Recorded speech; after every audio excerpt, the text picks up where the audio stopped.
Ole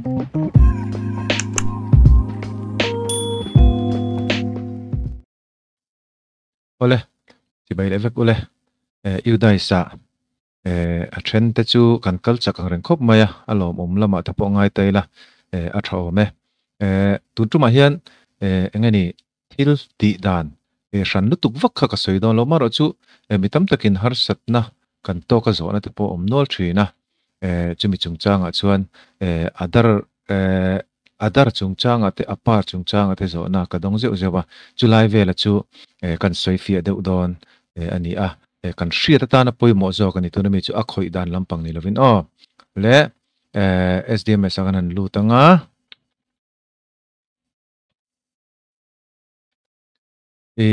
student data kan khoi don hian tila hen til pa kan sema sak du chu ngani progression activities kha final heta hian summary class oisom ta mi kan final vek hian final kima mo kan intia khala kha hela hi kan lo theng hil le thina hemi finalize process progression hi hi etia finalize ti a lo chuan align finalize lova hemi finalize pot lo chuan import te khatiang chi eng ma khan khoi the lo ni tin hemi finalize lo chuan in no pang te kha student list of student hemi active student henan lut lovanga chu kan hrebonga tin kan finalize rule hian dashboard kan en ngala hetiang no pang hi lo in update thin lovani kha kha chu nga mai tur no pang kha an to thoba hemi hi ein update mai thin lovani chuwa chu nga ve de wanga ya hemi in update una kha kan ngak ve de udonia chu masebera kan soi tu a chuan adot le a chuan kan no pang mo kan no pang te kha active student kan lu tanga class 4 a hian ta hian kan no pang en du a hi hei hi ni a kan han lut sin pa hei tila hian adar an la validate lawani mo adar hi an la validate lawani chu adar validate te po ngai dona tin chu ti rual chuan kan hriat tur ma ka soi to then khat zon la le fo chu kan soi tel bok don ani chuan hemi no panga hi hei ka import ania mo ka import ania chuwa chuan khoi fel langa ya kan khoi fel le don ani details kan lu tanga no pang details a khan profile vel khoi na khan dan hi lo lang ani mo hetla hian c rules ti hi en ve hrim taila a tha o me c rules kan enanga tila kan soi du a chu once upper is created you cannot change the student name mo upper in create to chuan no pang ming hi in thak thei to lo chu kan hredon nia upper in create to chu wang chen hei kan soi thin apart in create to chun no pang ming kha adik lo ang khan akal dona chu wang chuan adar a khan ti dik nge ngai ni mo an adar ami le an date of birth mi te aloin min lo khatiang chunga khatti kan ti kha thil thalo kha thleng theinin kan shredewa chu wang chuan an ming du ang taka an adar lo kha chuan apar hila generate lo po apoi lo mai the achan chu voi khat apar in generate to chuan hei hi no pangena dam chunga man to tur khani ta edit thein ron ti to lo phei chuan kha nakin thlengena boi vek the ni chuan date of birth chungchanga hian other verification iti to chuan mo voi khat other verification iti to chuan date of birth i change thelo ni mo ma sei change se dan chu MIS lampang district mo BRC lampang mo I contact ngai do nani chuan once a par is created you cannot change the student date of birth voi khat apar I create to chuan apming ang tho khan engma akhoi danglam thei to lo ni hetila hemi te pahni hi hre chiangila hei tuna chuan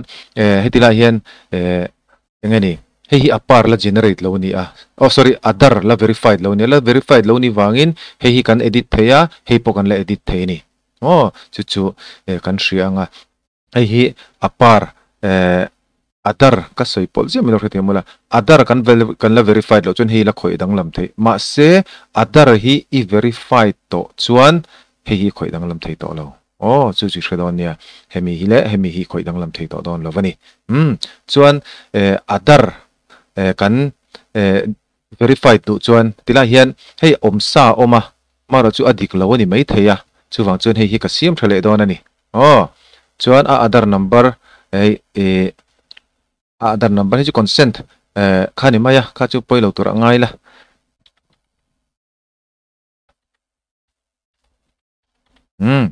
chu zowa chuan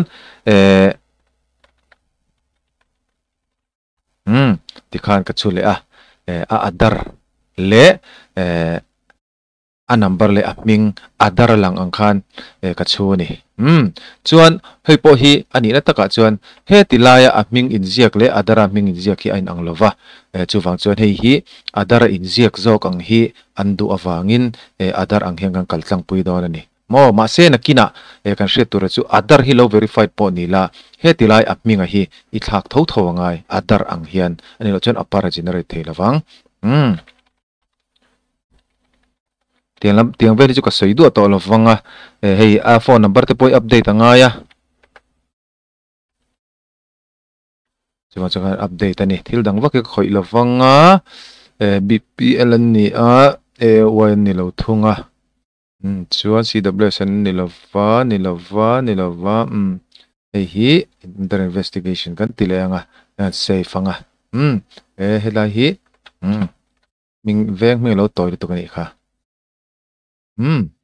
tikhan aphe khatna kazowa general profile adar verified katum don ani adar verified katum chuan active student akan lutanga class 4 kathlanga chuan ka du akha chuan hei automatikin tuna khan adik to awangin adar kha aron verified ngalani mo adar aron verified to kan lut le chinanga hei mo date of birth a khoi thei to lawani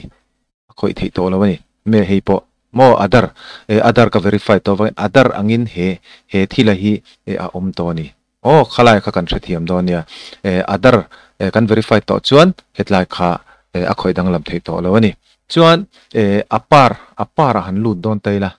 apar kan lut don hetlai chair in order to generate apar student all form should be complete